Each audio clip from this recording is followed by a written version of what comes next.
Hello नमस्कार दोस्तों, स्वागत है आपका ITI and CITS validated channel में। दोस्तों आज जो है आपकी वीडियो जो है डीआरडीओ एग्ज़ाम की फाइनल तैयारी 2022-23 में दोस्तों आपकी 8वीं क्लास है। ठीक है, तो दोस्तों आप जो 2022-23 का ही एग्ज़ाम देंगे और जो आप पास आउट होंगे तो 2022 और 23 के ही स्टूडेंट जो है माने जाएंगे। ठीक है, अगर आप सिलेक्शन लेते हैं तो ये 2022-23 का आपका बैच लग जाएगा। ठीक है, तो दोस्तों DRDO September 10 welder trade previous year के क्वेश्चन करेंगे। सारे क्वेश्चन जो प्रीवियस ईयर करा रहा हूँ दोस्तों मैं आपको, अगर 8 क्लास से मैंने पहले करा दी है, सॉरी दोस्तों 8वीं क्लास आज मैं कराऊंगा और 7 क्लास मैंने पहले करा दी है, तो आपने नहीं देखा तो वीडियो की प्लेलिस्ट चेक कर लीजिएगा। वेल्डर ट्रेड डीआरडीओ लिखा होगा उस पर, डीआरडीओ वेल्डर ट्रेड से प्लेलिस्ट है। ठीक है, तो चेक कर लीजिएगा, आपको दोस्तों बहुत ज़्यादा हेल्प मिलेगी आपके एग्जाम के लिए अगर आप वेल्डर ट्रेड से हैं तो। ठीक है दोस्तों, तो चलिए दोस्तों स्टार्ट कर लेते हैं अपने क्वेश्चन को। आज के जो भी क्वेश्चन है उसको स्टार्ट कर लेते हैं। ठीक है दोस्तों, वीडियो अगर पसंद आए आपको तो एक लाइक कीजिएगा। चैनल को अगर सब्सक्राइब नहीं किया आपने तो सब्सक्राइब करके बेल आइकन प्रेस कर दे ताकि आने वाली वीडियो की नोटिफिकेशन आपको टाइम पर मिलती रहे। ठीक है दोस्तों, तो चलिए दोस्तों स्टार्ट कर लेते हैं। देखिए ये आपसे 2019 में क्वेश्चन जो है पूछा गया है। ठीक है, 2019 में आपसे क्वेश्चन जो ये वाला पूछा गया है। ठीक है, तो इसको हम रेड कर लेते हैं। 2019 में आपसे क्वेश्चन पूछा गया है। क्या क्वेश्चन है, क्वेश्चन पहले पढ़ते हैं। क्वेश्चन है दोस्तों आपका, कॉपर की सोल्डरिंग में प्रयुक्त फ्लक्स में मिश्रण है। तो कॉपर की जब सोल्डरिंग करते हैं तो उसमें जो फ्लक्स है तो उसमें कौन सा मिश्रण जो मिलाया जाता है, कौन सा मिलाया जाता है, तो आपका रेजिन नाम का जो मिश्रण मिलाया जाता है। ठीक है, कॉपर की सोल्डरिंग में प्रयुक्त फ्लक्स में रेजिन मिश्रण जो है उपयोग किया जाता है या मिलाया जाता है। ठीक है दोस्तों, आगे चलते हैं, आपका देखते हैं। ये देखिए क्वेश्चन है, ये भी 2019 में क्वेश्चन आपसे पूछा गया है डीआरडीओ टेक्नीशियन बी में। ठीक है, वेल्डर ट्रेड में पूछा गया है।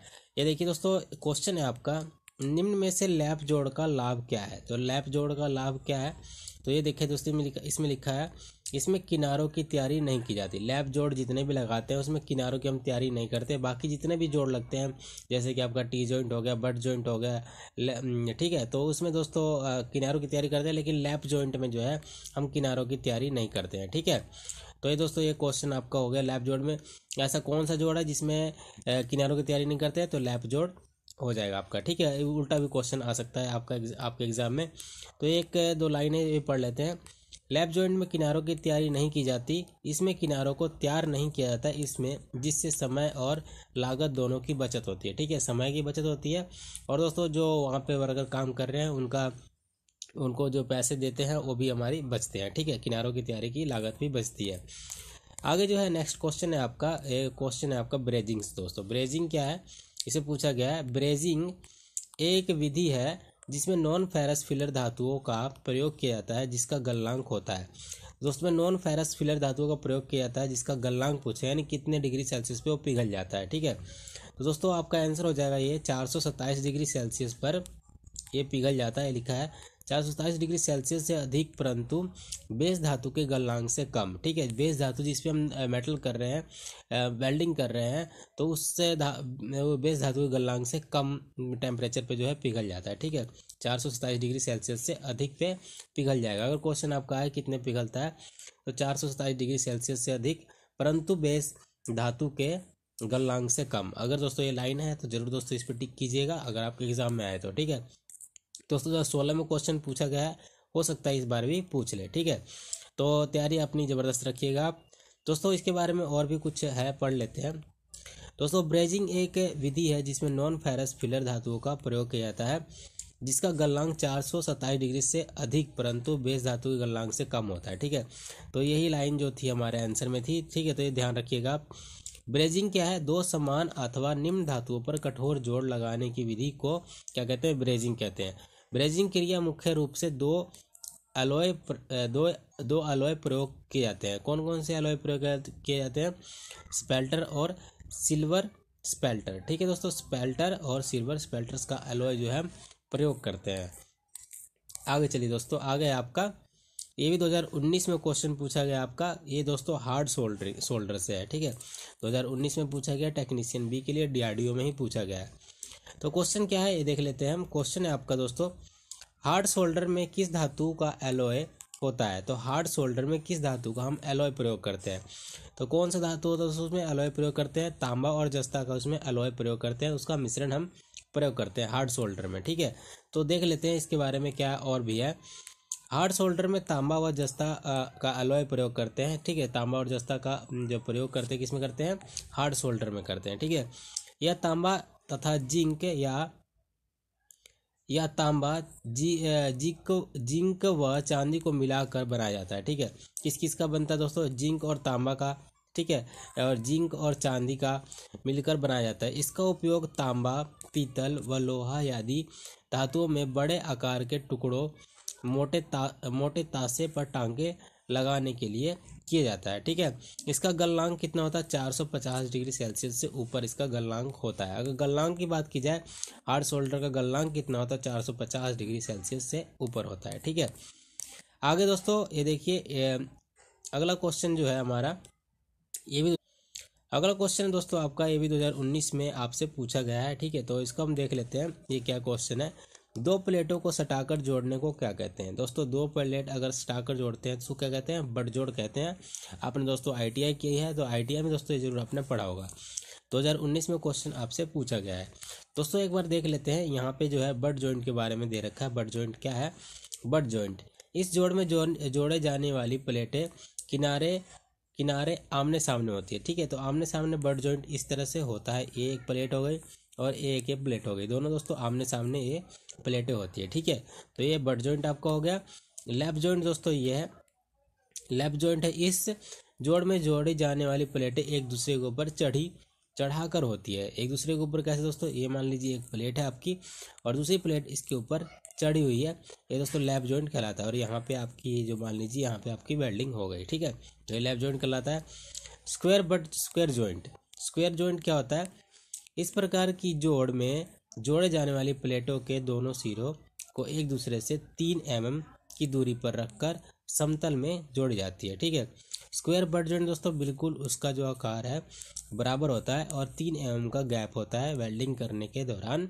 ठीक है, और उसको जोड़ते हैं तो उसे क्या कहते हैं, स्क्वायर जॉइंट कहते हैं। ठीक है, आगे दोस्तों इस जोड़ का प्रयोग 4.5 मिलीमीटर की मोटी प्लेटों को जोड़ने के लिए किया जाता है। ठीक है, तो इस जोड़ का प्रयोग कब करते हैं, 4.5 मिलीमीटर तक मोटी प्लेटों को जोड़ने के लिए करते हैं। आगे दोस्तों है आपका 127 नंबर क्वेश्चन है दोस्तों ये, लेकिन आपका दोस्तों ये क्वेश्चन 2008 में जो है पूछा गया है। देखिए यहाँ पे DRDO में 2008 में क्वेश्चन पूछा गया है आपका। तो दोस्तों कब पढ़ लेते हैं इसको। आपका है 12 मिलीमीटर मोटी MS प्लेट को वेल्डिंग के द्वारा जोड़ने वाली कौन सी तैयारी सही है। ठीक है, तो 12 मिलीमीटर मोटी MS की प्लेट यानी लोहे की प्लेट को जोड़ने के लिए वेल्डिंग के द्वारा जोड़ने की कौन सी तैयारी सही है, तो कौन सी तैयारी सही है आपकी, सिंगल V जॉइंट आपकी तैयारी जो है सही है। ठीक है, तो यहाँ पे दोस्तों क्वेश्चन भी है क्या है, 12 मिलीमीटर मोटी MS प्लेटों को वेल्डिंग के द्वारा जोड़ने के लिए सिंगल V जॉइंट की तैयारी सही है। इस प्रकार के जोड़ में जुड़ने वाली प्लेटों के एक सिरे को बेवेल करने के पश्चात उन्हें समतल स्थिति में रखकर V आकार में जोड़ा जाता है। ठीक है दोस्तों, V आकार में वेल्ड किया जाता है। दोस्तों 12 मिलीमीटर की जो प्लेट होती है बहुत मोटी होती है, तो उसको दोस्तों ऐसे खांचे काट देते हैं। सिंपल से तरीके में आपको बताऊँ, ऐसे V आकार का एक शेप काट देते हैं दोनों साइड और उसको दोस्तों वेल्डिंग करते हैं। इस प्रकार जो है ये बताया गया है। ठीक है, इसमें ये कहानी है आपकी। आगे दोस्तों देखिए आपका ये 129 क्वेश्चन है। ये क्वेश्चन दोस्तों पढ़ लेते हैं इसको।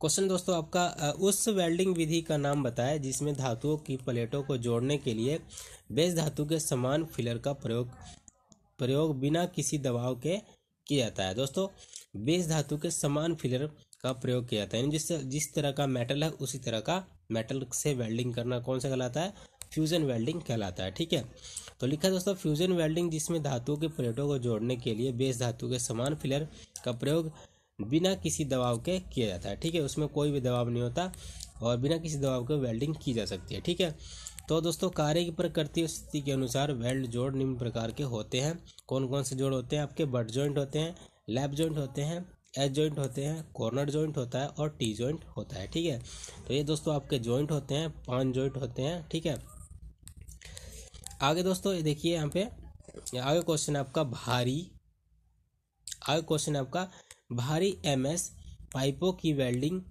किस विधि से करनी चाहिए। तो भारी एमएस पाइपों की वेल्डिंग किस विधि से करनी चाहिए पूछा गया है। तो किस वेल्डिंग से करनी चाहिए, अपहील वेल्डिंग से करनी चाहिए। ठीक दोस्तों, अपहील वेल्डिंग क्या होता है देख लेते हैं एक बार। ये दोस्तों आपका भारी एमएस पाइपों की वेल्डिंग अपहील वेल्डिंग विधि से करनी चाहिए। अपहील प्रकार की वेल्डिंग प्रक्रिया नीचे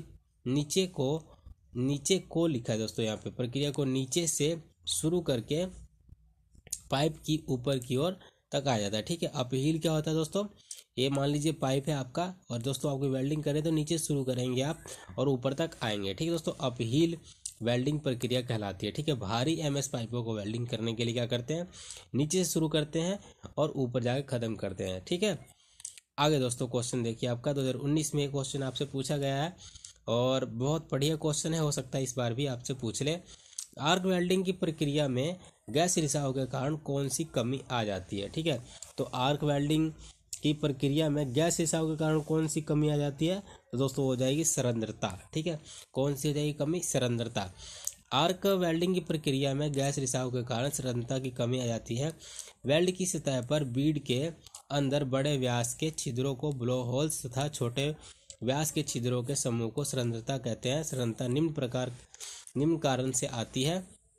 कौन कौन से कारण दोस्तों इसके, जॉब की सतह पर इलेक्ट्रोड फ्लक्स पर अशुद्धियों का उपस्थित होना। ठीक है, यानी जो दोस्तों जो जॉब है वो दोस्तों साफ नहीं है और इलेक्ट्रोड फ्लक्स की उस अशुद्धियों के कारण उसमें जो दोष आ जाता है, सरंध्रता का दोष आता है। ठीक है, जोड़े जाने वाली सतहों में मध्य आर्द्रता होना, यानी दोस्तों उसमें नमी होना, प्लेट जो आप वेल्डिंग कर रहे हैं उसमें नमी होना। ठीक है, आर्द्रता दोस्तों होता है नमी होना। ठीक है, किनारों की अनुचित सफाई, किनारों की जो सफाई है अच्छे से नहीं होती तो उसमें सरंध्रता आ जाती है। आगे दोस्तों नेक्स्ट क्वेश्चन है आपका 2016 में क्वेश्चन आपसे पूछा गया है और दोस्तों ये क्वेश्चन है आपका, देख लीजिए। एक वेल्डेड जोड़ में वेल्ड फेस के मूल रूप से न्यूनतम दूरी है।